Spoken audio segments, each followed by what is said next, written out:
Water kayaking as well as other outdoor adventure experiences to promote emotional and psychological as well as physical healing for young adults with cancer. Now it's called First Descent. So we have Brad London, he's the founder of First Descent. Also Matthew Haney, he's one of the campers / survivors, both with us in studio. Gentlemen, thanks for joining us this morning. Thanks for having us. Brad, let's start with you about this idea of kind of promoting healthy healing, because we're going to talk to Matt. I'm going to ask him how much of the healing process is a physical state of mind, a power to overcome it in your own right, which is what you guys kind of do. Absolutely. Get back into it. Yeah. As of recent, people have identified that there's sort of two parts to healing with cancer. There's the physical side addressed by your doctors, it's clinical.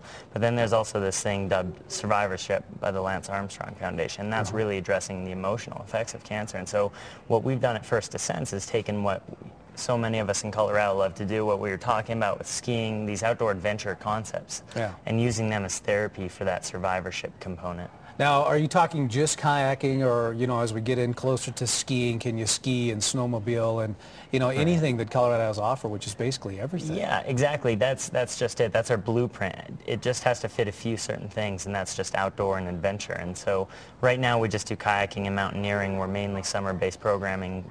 Once we get our bandwidth up a bit, we're going to expand into some other opportunities for them. Now, Matthew, first of all, congratulations. It's good to see you. And tell us a little bit about your situation and how you found out that you were dealing with a lymphoma.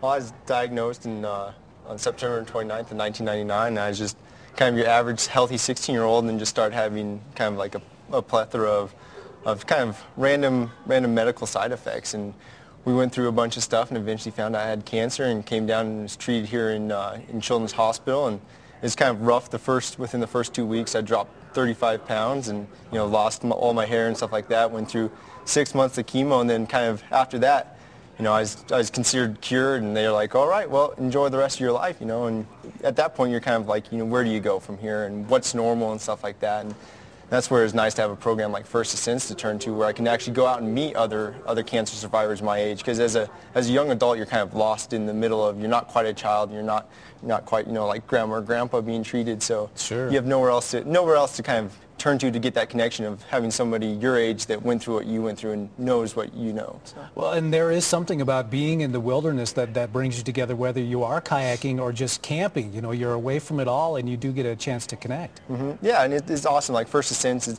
kind of the magic of it is the fact that you kind of come there and everybody, has different ideas, but you're not really forced to talk about anything. And so conversations come up when you're sitting on the side of the river waiting for something, or, you're having the van ride back to camp. That's where you start talking to your other fellow cancer survivors. And really, you don't even have to say anything, because you can look across and go, did you? And they're like, yep. And they're like, all right. They know. It's like an unspoken conversation. Yeah. Well, Brad, you have something coming up on Thursday. Tell us a little bit about this. It's at the Denver Museum of Contemporary Art, and it's really kind of our introduction to the Front Range. We're a Colorado-based organization, even though we operate nationally. This is our home. This is where we started 10 years ago, and so we want to get down to the Front Range, let people know we exist, and have more of a fundraiser down here at the museum.